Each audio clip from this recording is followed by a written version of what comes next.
प्यारे भाई बहनों, एक बहुत बड़ा झूठ पिछले कुछ समय से चल रहा है और मेरे भी वीडियोज के कमेंट्स में अक्सर वो आता है। और वो यह है कि भक्ति शास्त्र प्रमाणित होती है। मतलब जैसा शास्त्र कहते हैं भक्ति के बारे में, भक्ति वैसे करना चाहिए। ठीक है, मैं मानता हूं ऐसा करना चाहिए, लेकिन ये बात कहीं शास्त्र में लिखी हो तब ना। शास्त्रों में ऐसा लिखा ही नहीं है कि भक्ति शास्त्र प्रमाणित होती है, शास्त्रों के अनुसार भक्ति करनी चाहिए। ये एक प्रोपेगेंडा फैलाया जा रहा है, झूठ फैलाया जा रहा है। शास्त्रों में जो लिखा है उसको घुमा फिरा करके बताया जा रहा है, लोगों को गुमराह करके ऐसा करने को कहा जा रहा है। यदि ऐसा होता तो फिर तुलसीदास जी को यह लिखने की आवश्यकता क्यों पड़ जाती कि भक्ति स्वतंत्र सकल सुख खानी, बिन सत्संग न पावे प्राणी। तुलसीदास जी तो लिखते हैं कि भक्ति तो स्वतंत्र है, किसी प्रमाणिक तरीके से भक्ति करने की कोई आवश्यकता है ही नहीं। और इसके पीछे जो रीजन है वो यह है कि भगवान भक्त के भाव के भूखे होते हैं, भाव के उसके भोलेपन के भूखे होते हैं, चतुराई के तो होते ही नहीं। भोले भाव मिले रघुराया, चतुराइयां गिने ना पाया। अब मैं आपको राधेलाल नाम के एक व्यक्ति का कमेंट दिखाने के लिए जा रहा हूं, जिन्होंने 2 कमेंट किए हैं। हमें गलत बताया है, कोई बात नहीं, हम गलत हैं, अपने तरह से काम कर रहे हैं, गलत ही ठीक है।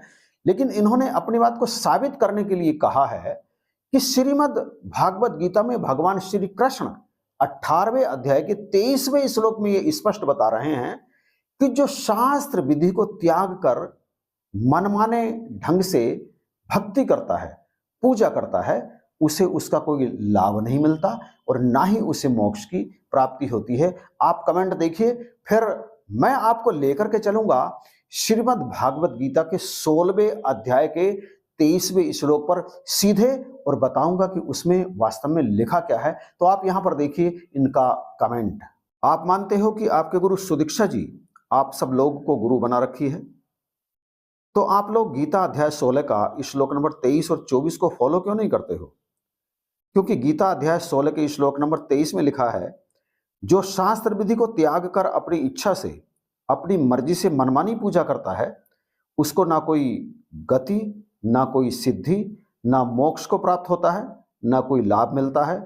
और आपके निरंकारी पंथ में जो साधक को लाभ मिलता है वह उनके पिछले कर्मों का लाभ मिलता है।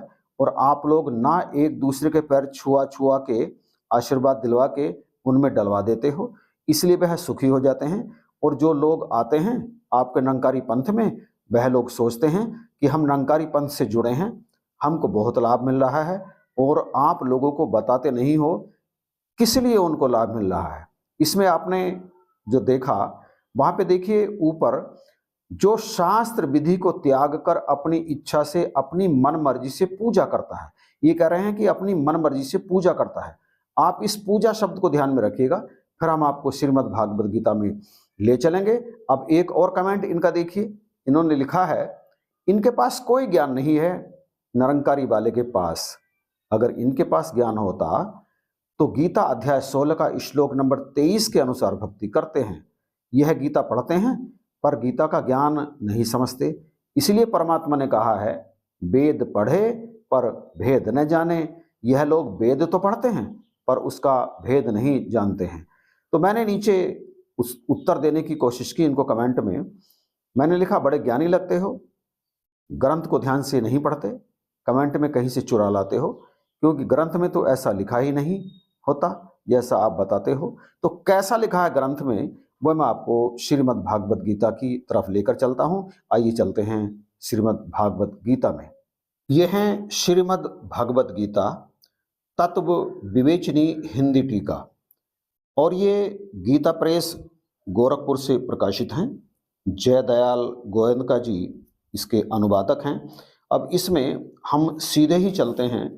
ये देखिए आप, तत्व विवेचनी टीका 16वां अध्याय, और 16वें अध्याय में ये है 23वां श्लोक। आप इसे ध्यान से देखिए, पढ़ लीजिए इस श्लोक को। यह शास्त्र विधि मुत्सृज्य वर्तते काम कारतः, नैसे सिद्धि मवाप्नोति न सुखम न परा गतिम। इसका अर्थ यहां पर बिल्कुल स्पष्ट देखिए। इन्होंने कहा मनमाने ढंग से पूजा करने के बारे में उसमें लिखा है। इन्होंने, जैसा कि मैंने पीछे बताया ना, आपने वहां पर पढ़ा होगा और मैंने बोला भी है, इन्होंने लिखा था जो जो शास्त्र विधि को त्याग कर अपनी इच्छा से अपनी मर्जी से मनमानी पूजा करता है। तो यहां पर वास्तव में लिखा क्या है वो देखिए। जो पुरुष शास्त्र विधि को त्याग कर अपनी इच्छा से मनमाना आचरण करता है, यहां आचरण की बात हो रही है, पूजा की बात तो हो ही नहीं रही। पूजा की बात नहीं हो रही और ना ही हो रही है भक्ति की बात कि मनमानी इच्छा से, अपनी इच्छा से भक्ति करता है, ऐसा नहीं लिखा। यहां पर देख लीजिए, आचरण लिखा है, मनमाना आचरण करता है, वह न सिद्धि को प्राप्त होता है, न परम गति को, और न सुख को ही। तो ये तो यहां पर लिखा 23वें श्लोक में, आपने अर्थ को भी देख लिया। अब यहां पर हम चलते हैं 24वें की तरफ। ये देखिए 24वें में क्या लिखा है, इससे तेरे लिए इस कर्तव्य और अकर्तव्य की व्यवस्था में शास्त्र ही प्रमाण है। ऐसा जानकर तू शास्त्र विधि से नियत कर्म ही करने योग्य है। क्या लिखा है स्पष्ट कि यह शास्त्र प्रमाण करता है कि तेरा कर्तव्य क्या है और अकर्तव्य क्या है। यहां पर क्या भगवान कह रहे हैं कि पूजा कैसे करनी चाहिए, भक्ति कैसे करनी चाहिए? इन दोनों श्लोकों में भक्ति या पूजा के लिए तो भगवान ने कोई इशारा किया ही नहीं। यहां तो भगवान इशारा कर रहे हैं कर्तव्य और अकर्तव्य की व्यवस्था का। कह रहे हैं कि कर्तव्य क्या है और अकर्तव्य क्या है, इसका प्रमाण तो शास्त्र देते हैं। और यहां पर क्या कह रहे हैं 23वें वाले में कि जो पुरुष शास्त्र विधि को त्याग कर अपनी इच्छा से मनमाना आचरण करता है, मनमाना आचरण, फिर से कहूं आचरण, यहां अपनी इच्छा से मनमाने तरीके से पूजा या भक्ति की बात कर ही नहीं रहे हैं। तो आप देख लीजिए ये लोग किस तरह से ग्रंथों का गलत इस्तेमाल करते हैं। आप इस बात को अच्छी तरह से समझ गए होंगे। अब क्या कहते हो राधेलाल जी, कैसे बताओगे कि वहां पर भक्ति लिखा है, कैसे बताओगे कि वहां पर पूजा पाठ लिखा है?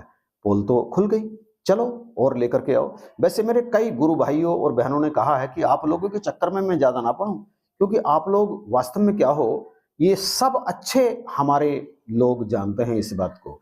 भैया कबीर साहब ने कौन से शास्त्र प्रमाणित तरीके से भक्ति की थी? वो तो शास्त्र पढ़ना ही नहीं जानते थे, अनपढ़ थे। मसी कागज छुओ नहीं, कलम गहयो नहीं हाथ, ये कबीर साहब ने स्वयं कहा। और एक और शब्द देखिए वहां पर क्या लिखा है, कब कबीर ने पढ़ी गायत्री, कब सदना पढ़ा पुराना, वो जुलाहा वो जात कसाई, चढ़ के गए विमाना। कबीरदास सदन कसाई, उन्होंने कौन से स्कूल में शिक्षा ली थी, कौन सा शास्त्र ज्ञान था उन्हें, लेकिन भक्ति पूर्ण थी। भक्ति भाव प्रधान होती है। हाँ, भक्ति भाव प्रधान होती है, शास्त्र प्रधान नहीं होती। कर्मकांड अलग चीज है और कर्मकांड भक्ति की श्रेणी में आते ही नहीं है।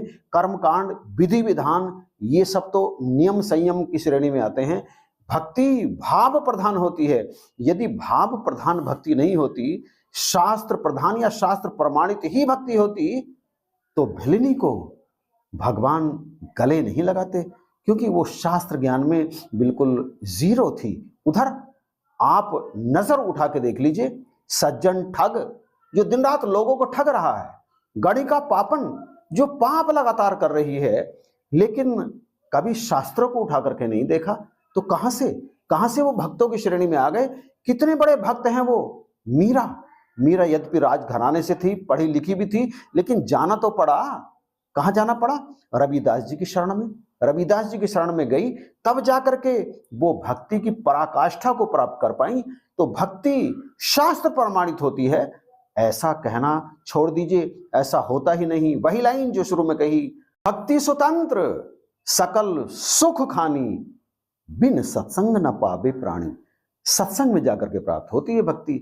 सत्संग का मतलब होता है संतों का साथ, संतों का मतलब जो भगवान के रंग में रंगे हुए लोग होते हैं, उनके पास बैठना, उनकी बातें सुनना और उनकी बातों के अनुसार अपने जीवन को भोले भाले रास्ते की तरफ लेकर के जाना। जो ऐसा आचरण करते हैं वही वास्तव में भक्त होते हैं। भक्त वे नहीं होते जो बिना मतलब की बहस में उलझ करके रहते हैं, शास्त्रों का की बातें लेकर के आते हैं। अरे भाई, शास्त्र नहीं, भाव प्रधान भोले भाव मिले रघुराइया, चतुराइयां गिने ना पाया। ये जो इंटेलेक्ट की बातें होती हैं, चतुरता की बातें होती हैं, बुद्धि वाली बातें होती हैं, इनका भक्ति से कोई लेना देना है ही नहीं।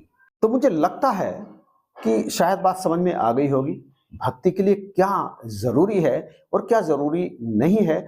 यदि ये बात समझ में आ गई हो तो कमेंट करके बताइएगा जरूर। इन्हीं शब्दों के साथ वीडियो देखने के लिए आपका बार बार धन्यवाद।